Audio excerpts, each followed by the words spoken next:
Good evening, Africa. Good evening, African Confessions. I am back with another episode. There is a message that I want to share with you guys, and the message reads like this. Hello, African Confessions. How are you, admin? Please hide my identity. I asked you to post my confession about 10 days ago, which was about a case that my grandma placed on us. I'm now back with another part of the story, which recently shocked everyone in our family. We are now living in the last days. My grandmother, the one that placed the curse on us, is now 104 years old. I forgot to mention this in the other story, and she placed it on us way back when my grandfather got a second wife. Unfortunately enough, my grandfather never lived long enough to meet any of his grandchildren, including my eldest brothers, who are in their 40s right now. Before I begin with the story, I want to first give great thanks to all the great people that gave me positive encouragement in the comment section. I just want to say I thank you. As I said before, I do not want any bloodshed, but answers and spiritual freedom. So there was this traditional healer that was directed to our village just days after my confession. That traditional healer came willing to help us with our endeavors, which is not getting married. The traditional healer told us that our grandmother, the first one that I mentioned earlier, that she shared all of her stuff that she used in her witchcraft with some of her kids. She also called me and my sisters because we had bad luck of not getting married, and that bad luck had been placed on all of us. But before she called us, my auntie, who is my father's biggest sister, came to me and she said, "Do you know that I can cleanse you? Do you know that I can remove the curse that was placed upon you?" And she said to me, "If you think that I am joking, I can actually bet with my life if you have doubts that I can remove the bad luck that was placed upon your life." When she asked me that, I refused. What surprised me the most is that we had been living with this woman for years and years, but never in her life did she once ask me if I knew that she could remove the bad luck that was placed upon my life.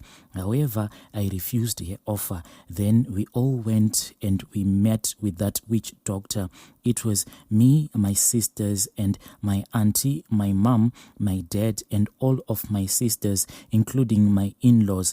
Upon our arrival, there was an argument that was between my father and my auntie, but none of us could understand why my father and his sister were having a big argument. The traditional healer then told us how my aunt's grandchild was being used as a means of transport in the night, and how he was turned into a hyena at night so that they can use him when they are doing their works, their evil works of being witches, and why he would sometimes wake up with bruises, being swollen most of the time. My sister and I, we were told that we had bad luck, not a curse instead.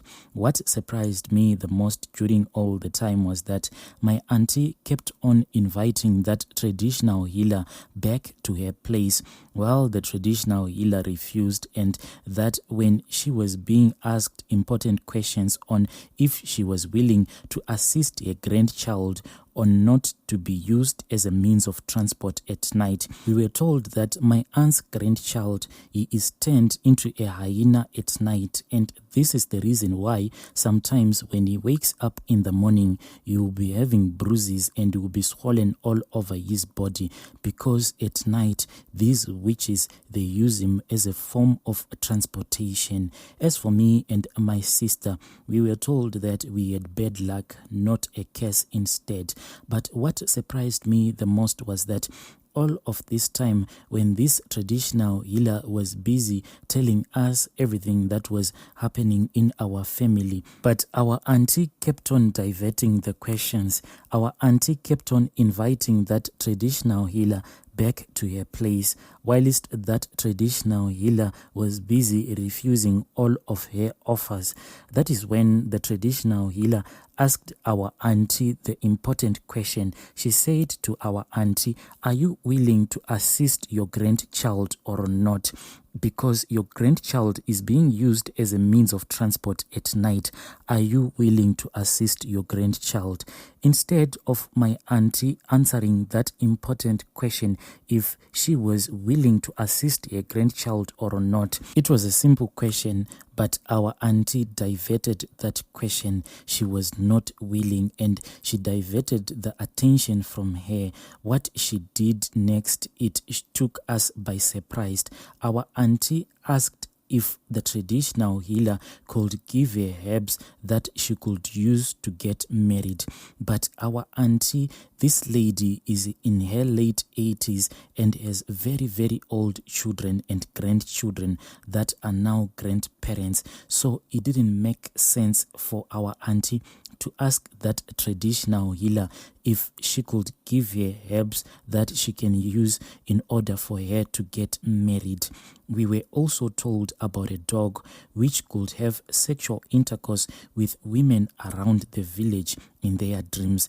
But as soon as this was revealed to us, I confirmed it, since there was this particular night where in my dreams I saw a dog, and that dog was doing its dirty work with a woman, and I couldn't see the face of that woman.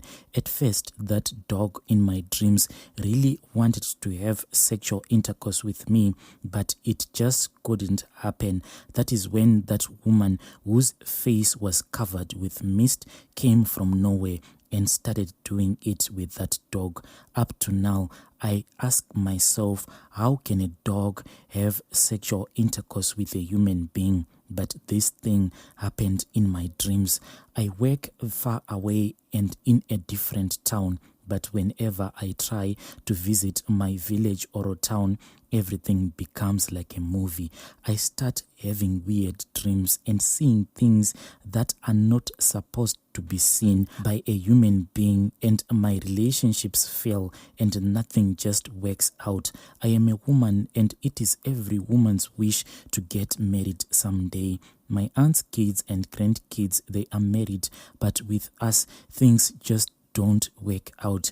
I am not saying she is the one who is bewitching us, but her behavior during consultation truly surprised me. The way that she was diverting the questions, jumping around, I am truly suspicious of her behavior. We can't just stay like this any longer. I also wish to have as many kids as possible, but whoever is doing this is wicked. My fear is maybe we will not be assisted, or this traditional healer will discontinue her services and willingness to help us. This has happened before. To me, it feels like all the other traditional healer who in the past have tried to help us, before they came to help us, they just discontinued their services. It is like they are scared of something so scary. I am from Namibia. If there is anyone that knows anyone who can help me and my sisters, please share with the admin so that this can end. We are tired. Nobody deserves such a life. We really appreciate your help. Dear listeners, right there was a message that was forwarded to me by one of our admins. Please let us speak with our dear sister in the comment section. Such a sad story, such a sad story. If you know anyone who can help our dear sister, please feel free to inbox me. But I do not tolerate scammers. If you come and you try to scam these people that are looking for help, then we will expose you. But if you are honest and if you want to assist our dear sister, please get in touch with me. Let us meet again in the following episodes.